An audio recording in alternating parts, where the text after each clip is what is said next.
ಬನ್ನಿ ಇವತ್ತು L G top load inverter ಮಾಡಲಲ್ಲಿ ಎಲ್ ಇ ಎರರು ಮತ್ತು D E error P E error ಬಗ್ಗೆ ನಿಮಗೆ ಡೀಟೇಲ್ಸಾಗಿ ಹೇಳ್ಕೊಡ್ತೀನಿ.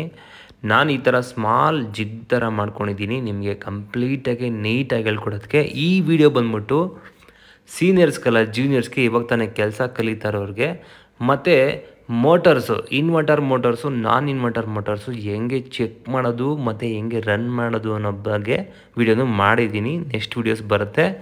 ಬನ್ನಿ ಇವಾಗ ಫಸ್ಟಾಗಿ D E error L E error P E error ಬಗ್ಗೆ ತಿಳ್ಕೊಳ್ಳೋಣ. ಇವಾಗ ನಾನು ಪವರ್ ಸಪ್ಲೈ ಕೊಟ್ಟಿದ ತಕ್ಷಣ ಆನ್ ಮಾಡಿದ ತಕ್ಷಣ ನೋಡಿ ಬೋರ್ಡಲ್ಲಿ ಸಪ್ಲೈ ಬಂದರೆ ರೆಡ್ ಲೈಟ್ ಹಿಂಗೆ ಬಂದಿರುತ್ತೆ.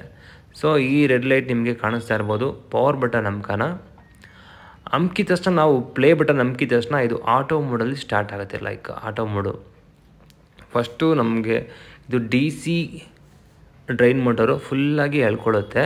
ಎಳ್ಕೊಂಡು ನಮಗೆ ಮೋಟರ್ ರೊಟೇಷನ್ ಆಗಿ ಒಳಗಡೆ ಬಟ್ಟೆ ಎಷ್ಟು ಕ್ವಾಂಟಿಟಿ ಹಾಕಿದ್ದೀರಾ, ಎಷ್ಟು ತೂಕ ಹಾಕಿದ್ದೀರಾ ಅದ್ರ ಮೇಲೆ ಡಿಪೆಂಡ್ ಆಗಿಬಿಟ್ಟು ಟೈಮ್ನ ಸೆಟ್ ಮಾಡ್ಕೊಳ್ಳುತ್ತೆ. ಒಂದು 35 ಮಿನಿಟ್ಸು, 45 ಮಿನಿಟ್ಸು, 60 ಮಿನಿಟ್ಸ್ ಥರ ಸೆಟ್ ಮಾಡ್ಕೊಳ್ಳುತ್ತೆ. ಇಲ್ಲಿ ಸೆಟ್ ಮಾಡ್ಕೊತೆಲ್ಲ ಡೈರೆಕ್ಟಾಗಿ ನಿಮಗೆ ಎಲ್ ಇ ಎರರ್ ಬರುತ್ತೆ. ಸೊ ಎಲ್ ಇನ ಹೆಂಗೆ ಸಾಲ್ವ್ ಮಾಡೋದು ಪ್ರಾಬ್ಲಮ್? ಎಲ್ ಇ ಎರರ್ ಬಂದ್ಬಿಟ್ಟು ಒಂದು ಮೋಟರ್ದಿರುತ್ತೆ, ಇನ್ನೊಂದು ವೈರ್ ಅರ್ನೇಸ್ ಅಂದರೆ ವೈರ್ ಎಲ್ಲರ ಕಟ್ಟಾಗಿರುತ್ತೆ, ಇಲ್ಲಾಂದರೆ ಪಿ ಸಿ ಬಿ ಬಿಡೋದು ಪ್ರಾಬ್ಲಮ್ ಇರುತ್ತೆ. ಸೊ ಎಲ್ ಇ ಎರರ್ನ ನೀವು ಸಾಲ್ವ್ ಮಾಡೋದು ಈಸಿ ವೇಲಿ ಹೇಳ್ಕೊಡ್ತೀನಿ ನೋಡಿ. ಎಲ್ ಇ ಎರರ್ ಬಂದಿದೆ. ಸೊ ಫಸ್ಟು ನಾವು ಪಿ ಸಿ ಬಿ ಬೋರ್ಡಲ್ಲಿ ಯು ವಿ ಡಬ್ಲ್ಯೂ ವೈರ್ನ ಫೈಂಡ್ ಔಟ್ ಮಾಡಬೇಕಾಗತ್ತೆ. ನೋಡಿ ಇದೇ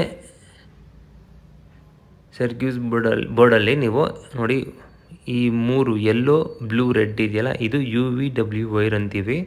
ಸೊ ಇದು ಡೈರೆಕ್ಟಾಗಿ ನಿಮಗೆ ಇನ್ವರ್ಟರ್ ಮೋಟರ್ಗೆ ಹೋಗಿರುತ್ತೆ, ಈ ಮೋಟರ್ಗೆ ಹೋಗಿರುತ್ತೆ. ಇಲ್ಲೆಲ್ಲರ ವೈರ್ ಕಟ್ಟಾಗಿದ್ರೂ ಕೂಡ ನಿಮಗೆ ಎಲ್ ಇ ಎರರ್ ಬರುತ್ತೆ. ನಾನು ಸುಮ್ಮನೆ ಕ್ಲಿಪ್ ಲೂಸ್ ಮಾಡಿದ್ದೆ ಸೊ ನಿಮ್ಗೆ ಗೊತ್ತಾಗಲಿ ಅಂತ. ಇನ್ ಕೇಸ್ ರ್ಯಾಟ್ ಕಚ್ಚಿದ್ರೆ ಇಲ್ಲ ಮಾಯ್ಶ್ಚರ್ ಹಿಡಿದಿದ್ರೆ ಸೊ ಇಲ್ಲಿ ಕ್ಲಿಪ್ ಲೂಸ್ ಆಗಿದ್ರು ಕೂಡ ನಿಮಗೆ ಎಲ್ ಇ ಎರರ್ ಬರುತ್ತೆ. ಸೊ ಅದನ್ನು ನೀವು ಈಸಿಯಾಗಿ ನೀವು ಫೈಂಡ್ ಔಟ್ ಮಾಡಿ ರಿಪೇರ್ ಮಾಡ್ಬೋದು. ಸೊ ವೈರ್ ಕಟ್ಟಾಗಿಲ್ಲ ಅಂದರೆ ನೆಕ್ಸ್ಟು ಮೋಟ್ರು ಇಲ್ಲ ಪಿ ಸಿ ಬಿಲಿ ಪ್ರಾಬ್ಲಮ್ ಇರುತ್ತೆ. ಮೋಟ್ರ್ ಬಗ್ಗೆ ವಿಡಿಯೋ ಮಾಡ್ತಾಯಿದ್ದೀನಿ ಆಲ್ರೆಡಿ. ಸೊ ನೋಡಿ ಇವಾಗ ವೈರ್ ಕನೆಕ್ಟ್ ಮಾಡಿ ಸ್ಟಾರ್ಟ್ ಮಾಡ್ತಾಯಿದ್ದೀನಿ. ಇವಾಗ ಮೋಟರ್ ರೊಟೇಷನ್ ಆಗಿಬಿಟ್ಟು ಟೈಮ್ ಸೆಟ್ ಮಾಡ್ಕೊಳ್ಳುತ್ತೆ. ಎಷ್ಟು ಲೋಡ್ ಹಾಕಿದ್ದೀರ ಬಟ್ಟೆ ಅಂತ ನೀವು ಚೆಕ್ ಮಾಡಿಕೊಂಡು ನಿಮಗೆ ಆಟೋಮೆಟಿಕ್ಕಾಗಿ ಟೈಮ್ ಸೆಟ್ ಮಾಡ್ಕೊಳ್ಳುತ್ತೆ.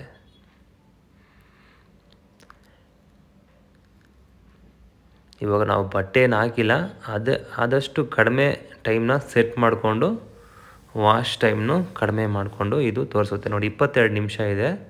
ಸೊ ಇವಾಗ ನಿಮಗೆ ಎಲ್ ಇ ಎರರ್ ಸಾಲ್ವ್ ಆಗಿದೆ. ಇವಾಗ ಡಿ ಇ ಎರರ್ ಬಗ್ಗೆ ಹೇಳ್ತೀನಿ ನೋಡಿ. ಇದು ಬಂದ್ಬಿಟ್ಟು ಡಿ ಇ ಎರರ್ ಬಂದ್ಬಿಟ್ಟು ಎಲ್ ಜಿಲಿ ಡೋರ್ ಎರರ್ ಅಂತ ಅಂತೀವಿ. So door error. ಸೊ ವರ್ಲ್ಪೂಲಲ್ಲಿ ಅದೇ ಡಿ ಇ ಎರರ್ ಬಂದರೆ ಡ್ರೈನ್ ಎರರ್. ಸೊ ಅದಕ್ಕೆ ಒಂದೊಂದು ಬ್ರ್ಯಾಂಡಲ್ಲಿ ಡಿಫ್ರೆಂಟ್ ಆಗಿರುತ್ತೆ. ಸೊ ನೋಡಿ ಡಿ ಇ ಎರರ್ ಬರ್ತಾ ಇದೆ ಇವಾಗ.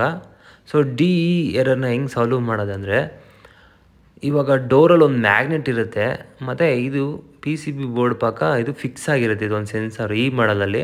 ಸೊ ಡೋರ್ ಕ್ಲೋಸ್ ಮಾಡಿದ ತಕ್ಷಣ ಆ ಮ್ಯಾಗ್ನೆಟು ಆ ಸೆನ್ಸರ್ ಹತ್ರ ಹೋಗ್ತಾ ಇದ್ದಂಗೆ ಕಂಟಿನ್ಯೂಟಿ ಆದಮೇಲೆ ಸೊ ಮಿಷಿನು ರನ್ ಆಗುತ್ತೆ. ಡೋರ್ ಎರರ್ ಯಾಕಂದರೆ ನೀರೆಲ್ಲ ತುಂಬಿದ ಮೇಲೆ ಬಟ್ಟೆ ವಾಶ್ ಮಾಡಬೇಕಾದ್ರೆ ಸೇಫ್ಟಿಗೋಸ್ಕರ ಡೋರ್ ಕ್ಲೋಸ್ ಆಗಿಲ್ಲ ಅಂದರೆ ಡೋರ್ ಎರರ್ನ ತೋರಿಸುತ್ತೆ. ಸೊ ಡೋರ್ ಕ್ಲೋಸ್ ಮಾಡಿದ್ರು ಎರರ್ ಬರ್ತಾ ಇದ್ದರೆ ನಿಮಗೆ ಸೆನ್ಸರಲ್ಲಿ ವೈರ್ ಕಟ್ ಆಗಿರುತ್ತೆ, ಇಲ್ಲ ಮ್ಯಾಗ್ನೆಟ್ ವೀಕ್ ಆಗಿರುತ್ತೆ. ಮತ್ತು ಇದು ನೋಡಿ ಆಫ್ ಕ್ಲಚ್ ಎಳ್ಕೊಂಡು ವಾಷಿಂಗ್ ಶುರು ಮಾಡ್ಕೊಂಡಿದೆ. ಸೊ ಇದು ಡಿ ಸಿ ಡ್ರೈನ್ ಮೋಟರು. ನೋಡಿ ಇವಾಗ ಆ್ಯಂಟಿ ಕ್ಲಾಕ್ ವೈಸ್ ತಿರುಗ್ತಾ ಇದೆ ನಮ್ಮ ಇನ್ವರ್ಟರ್ ಮೋಟರು. ಸೊ ತುಂಬ ಸೌಂಡೇ ಇರಲ್ಲ. ಇದು ಎಲ್ಲ ಹೊಸ ಮಾಡಲು 10 ವರ್ಷ ಗ್ಯಾರಂಟಿ ಕೊಡ್ತಾರೆ ಎಲ್ ಜಿ ಕಂಪ್ನಿಯಿಂದ. ನಿಮಗೆ ವ್ಯಾರಂಟಿ ಕೂಡ ಇರುತ್ತೆ ಅದು ಮೋಟರ್ಗೆ. ಸೊ ನೆಕ್ಸ್ಟು ನಿಮಗೆ ಪಿ ಇ ಎರರ್ ಬಗ್ಗೆ ಡೀಟೇಲಾಗಿ ಹೇಳ್ಕೊಡ್ತೀನಿ. ವೆರಿ ಸಿಂಪಲಾಗಿ ನಿಮಗೆ ಅರ್ಥ ಆಗ್ಬೋದು. ನೋಡಿ ವಾಶ್ ಆಗ್ತಾಯಿದೆ. ಸೊ ವಾಶ್ ಆಗ್ತಾ ನೆಕ್ಸ್ಟು ರಿನ್ಸ್ಗೆ ಹೋಗುತ್ತೆ.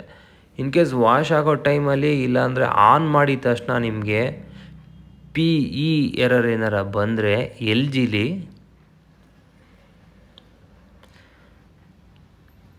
ಏನು ಪ್ರಾಬ್ಲಮ್ ಆಗಿರ್ಬೋದು ಅಂತ ನಿಮಗೆ ಇಲ್ಲೇ ತೋರಿಸ್ತೀನಿ. ಇವಾಗ ಇದರಲ್ಲೂ ಕೂಡ ಪಿ ಎರರ್ ಬರೋ ಥರ ನಾವು ಸೆಟ್ ಮಾಡಿದ್ದೀವಿ. ನೋಡಿ ಇವಾಗ ಪಿ ಎರರ್ ಬರುತ್ತೆ ನೋಡಿ, ಪಿ ಇ ಎರರ್ ಬರ್ತಾ ಇದೆ. ಸೊ ಈ ಪಿ ಇ ಎರರ್ನ ಹೆಂಗೆ ಸಾಲ್ವ್ ಮಾಡೋದಂದರೆ ಈಸಿ ವೇಲಿ ಹೇಳ್ಕೊಡ್ತೀನಿ. ಈ ಮಾಡಲಲ್ಲಿ ನೀವು ಎಸ್ಪೆಷಲಿ ಈ ಮಾಡಲಲ್ಲಿ ಒಂದೊಂದು ವೈರು ಡಿಫ್ರೆಂಟಾಗಿ ಕೊಟ್ಟಿರ್ತಾರೆ, ಡಿಫ್ರೆಂಟಾಗಿದೆ. ಸೊ ನೋಡಿ ಪ್ರೆಷರ್ ಸೆನ್ಸರಲ್ಲಿ ನಿಮಗೆ ಮಾಯಿಶ್ಚರ್ ಆಗಿದೆ. ಸೊ ಇಲ್ಲಿ ಪ್ರಾಪರಾಗಿ ಅದು ಸೆನ್ಸ್ ಮಾಡ್ತಾಯಿಲ್ಲ ಎಷ್ಟು ಸೆನ್ಸು ವೋಲ್ಟೇಜು ಬರ್ತಾಯಿದೆ ಅದರಲ್ಲಿ ಅಂತ. ಸೊ ಇಲ್ಲಾಂದರೆ ವೈರ್ ಕಟ್ ಆಗಿರೋ ಚಾನ್ಸಸ್ಸು, ಇಲ್ಲ ಕ್ಲಿಪ್ ಲೂಸ್ ಆಗಿರೋ ಚಾನ್ಸಸ್ ಇರುತ್ತೆ. 90% ವೈರ್ ಕಟ್ ಆಗಿರುತ್ತೆ, ಇಲ್ಲ ಮಾಯಿಶ್ಚರ್ ಇರುತ್ತೆ. ಇನ್ನು 5% ಪ್ರೆಷರ್ ಸೆನ್ಸರ್ ಹೋಗುತ್ತೆ, ಇನ್ನು 5% ಪಿ ಸಿ ಬಿ ಬೋರ್ಡಲ್ಲಿ ಪ್ರಾಬ್ಲಮ್ ಬರುತ್ತೆ.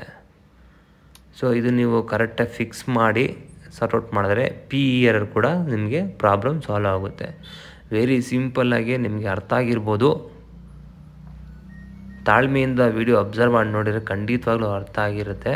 ಇನ್ನೇನಾರು ಡೌಟ್ಸ್ ಇದ್ದರೆ ನನ್ನ ವಾಟ್ಸಪ್ ನಂಬರ್ ಕಮೆಂಟ್ ಮಾಡಿ. Thank you.